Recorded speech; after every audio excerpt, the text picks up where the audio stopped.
So how we personally run ads on LinkedIn. So this is for our own business.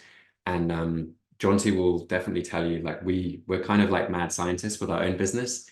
We test all our own ideas in our own business, and then we apply those learnings to the growth partners and the companies that we work with. So this is our strategy that we've come up with over time. So this is for our ads and also the ads of our partners. And this is an exact breakdown of the strategy. So one thing I really want to clarify is that it's designed to build demand for our service, and it's not necessarily focused on how many leads can I generate today that I can follow up with as quickly as possible. So that's a big mindset shift, the difference between building demand versus trying to generate leads and trying to generate MQLs. Anyone that's been in marketing a while will know that not all MQLs are created equal, right?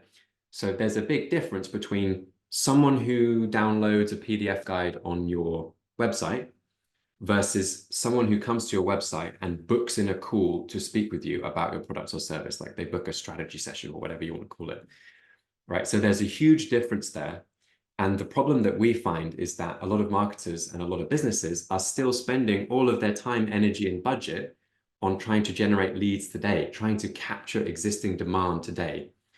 So the concept of demand generation and demand building says that basically, if you look at your total addressable market, all of the companies that you could potentially work with, there's only a very small percentage of them that are in a buying cycle right now. So there's only a small percentage who are interested in actually, buying potentially your products or service.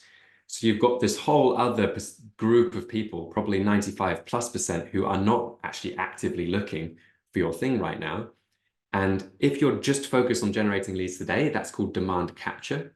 You're just marketing to that small group of people. So that's where you focus on SEO, on PPC, people who are already problem and solution aware.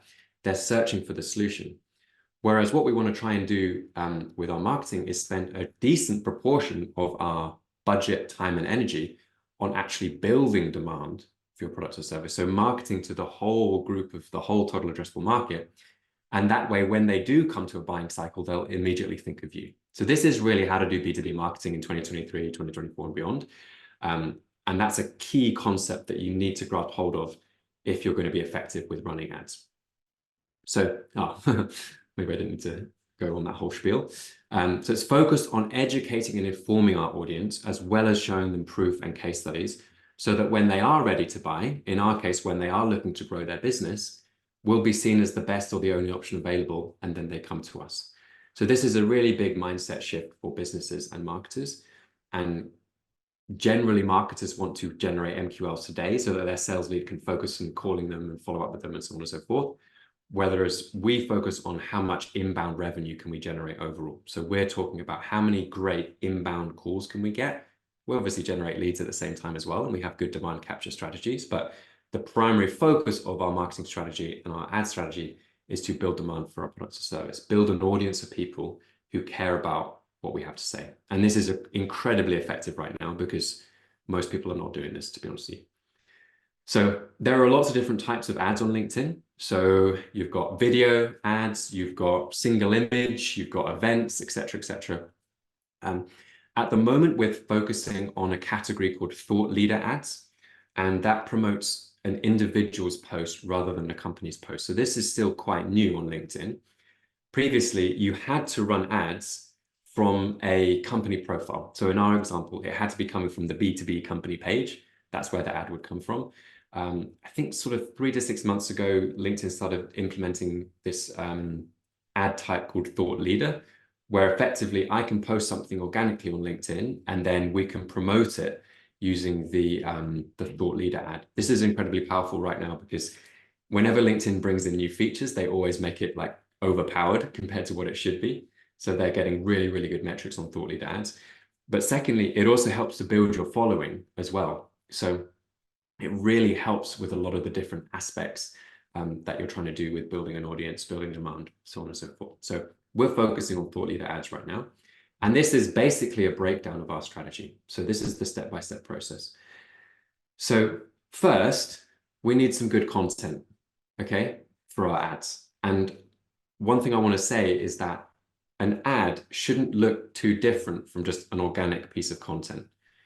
Right now, an effective ad strategy is to use good organic content and then promote it with paid ads. So the only difference between organic and paid is that with paid, you're sponsoring to put it in front of the right people, or specifically targeting certain people. Whereas with an organic strategy, you're letting the algorithm do its work and just organically put it in front of who they think you should put it in front of. So great content is required to have an effective ad strategy. So we do this with something we call the B2B demand gen content machine, which basically involves creating tons of good revenue generating content. And we actually only need 60 minutes commitment per month from us or from our customer. Long story short, you need to have something to say, and then we cherry pick bits from that conversation, and we take the ones that perform really well organically and we boost them with paid ads. We typically pick one sort of flagship ad, and that's where we put the majority of our spend. If you've got a budget for cold ads, so typically what we would say there is if you've got at least £50 per day to spend on cold ads, so that works out as 1,500 a month, I believe, we can use LinkedIn's native targeting to boost it to the audience, right? So let's say you have a post that performs really well organically and you think it really sums up the product or service in a good way. We can then spend money to push that to as many people as possible. That's going to grow your followers. It's going to get people visiting your website. It's going to get people visiting your LinkedIn page, and so on and so forth. So that's really powerful with the cold ads. But even if you don't have £50 a day of budget, then we recommend pretty much everyone, pretty much every B2B company, I believe, should be running retargeting ads. So broadly speaking, there's two types of ad. There's cold, which is going to an audience of people who don't know anything about you at all. And then there's retargeting, which is people who have been on your website, or people who have been to your company page on LinkedIn, or people who have interacted with your cold ads if you're running cold ads. You can even upload lists of names into these categories as well to run to those individuals. So we recommend pretty much everyone should run retargeting ads, and you can do that for, I think the minimum is actually £8 per day you can do that for. And because the audience is a lot smaller, it means that, you know, for £8 a day, you can actually reach the whole audience depending on how big it is.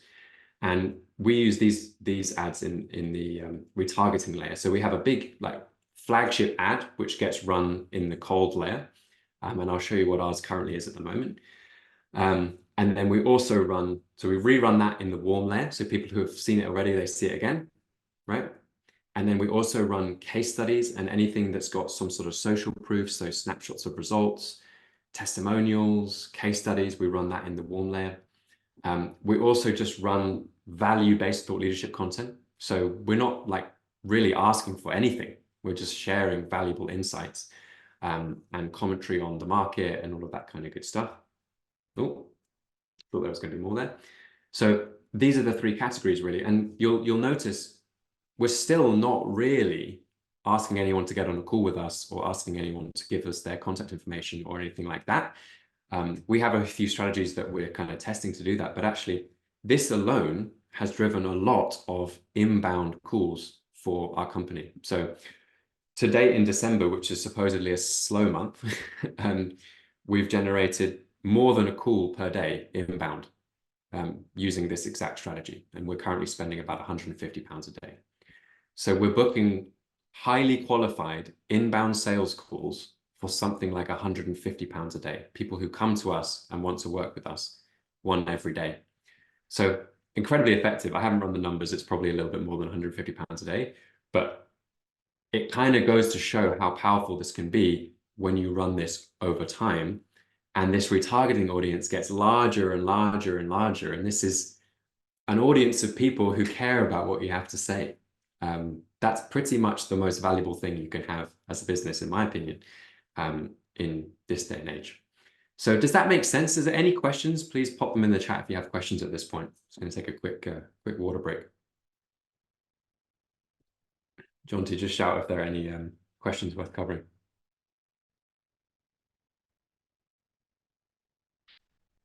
None at the moment, but yeah, I'll give you a shout. I'll probably hospital pass all the different ones over to you anyway. So Okay, let's keep going. And do shout if hopefully you're getting some value out of this, guys. I want to keep this interactive. So like if you're enjoying this, if you're getting value, please chuck a comment in the chat. That'd be really useful for us. It takes a lot of energy and time to put this together. So we just want to know that it's useful. So that's the sort of high level. This is like the step-by-step process and the thoughts around the step-by-step process, which is remember everything compounds. So your organic audience will feed into your paid audience and vice versa. So you're posting content organically on LinkedIn. People will then check you out. They'll go to your website. They'll go to your company page on LinkedIn, and that will build your retargeting audience. And then also your retargeting audience will mean that more people follow you and so on and so forth. So you get a compounding effect. You're following on LinkedIn and your warm retargeting audience will get larger and larger over time. And this is an audience of people who are interested in what you have to say. That is what's truly valuable here, right? So this is much more valuable than a whole list of MQLs, like people who have downloaded a PDF. An audience of people who care what you have to say, very, very valuable. And all of this results in a wave of demand for your product or service. So if you've positioned yourself right, and if you've built an effective demand generation strategy, then it's unreasonable that that wouldn't end in a bunch of people who want to work with you. An optional extra here is that you can install something that we call a remote SDR or a virtual assistant to help with engagement, audience growth, and striking up warm conversations. So in my opinion, what doesn't work very well on LinkedIn is sending cold DMs to people who have no idea who you are. That used to be a good strategy, maybe a few years ago, 2-3 years ago. Nowadays, that's so saturated and so many people are doing it that it's not really a great strategy. But what does work really well is actually, let's say someone engages with your content or they comment on your content, or someone views your profile, or whatever it is, you can engage with those people and strike up a warm conversation. And then it's more about building a relationship with those people that you can potentially help down the line. So we have a system we use, we have like a pool of trained SDRs that actually go in and basically manage that process for you. Much better than trying to send cold DMs. And then every now and then you will collect leads. So you've got your audience, you'll then collect leads by giving something away, running a live event, or even just asking your audience, hey, this is what we do. Are you interested in working with us? But you want to do that few and far between. You want to do that sparingly and just lead with value and how you can help people. So hopefully that's making sense. Any questions worth covering? We've got one, but I believe we're going to cover it now in this slide with regards to attribution on leads. So Yes, Alex, we'll we've got your cover question. that. We're going to get that.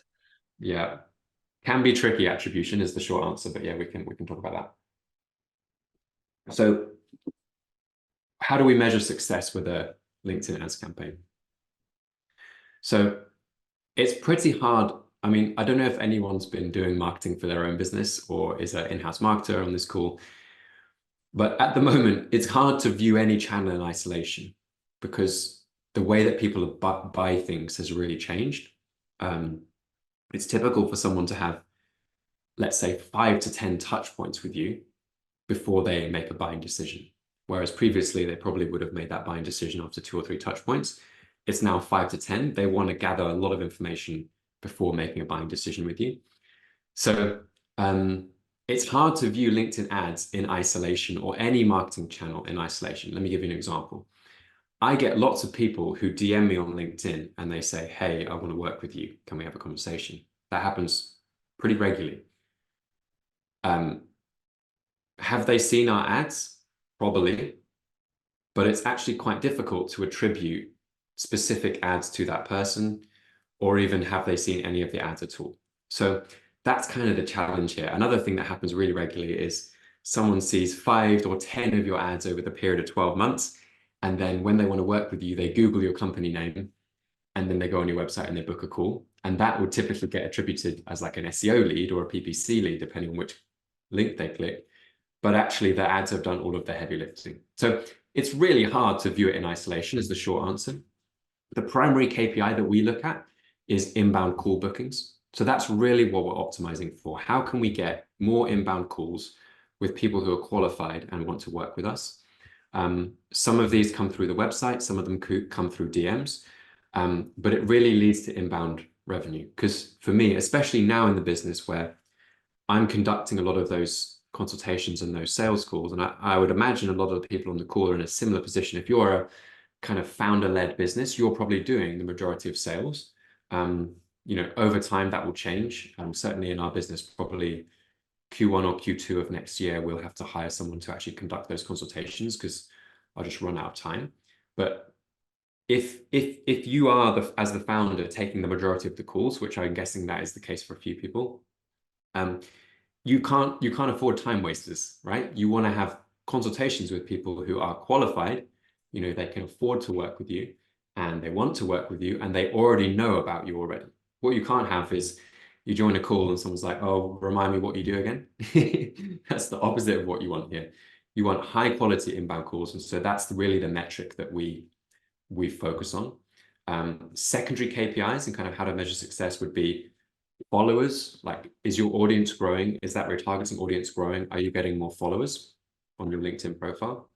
Secondly, are people consuming the content? So if it's video content, are people watching it the whole way through? Are people actually consuming it within the LinkedIn feed? And this is important as well, as you can do, obviously it's great to get people on your website. That's nice. But you can do a lot of your selling and a lot of your marketing just on the platforms where people are already. So my thing is like, put all of that content out on LinkedIn, promote it with ads, and then people will see that within the feed. They don't even have to go to your website to kind of get that information. So content consumption in the feed is a big thing that we look at. But like I said, just to reiterate, primarily we're looking at how many inbound sales calls are we getting. So we look over the course of like a 30 or a 90-day period.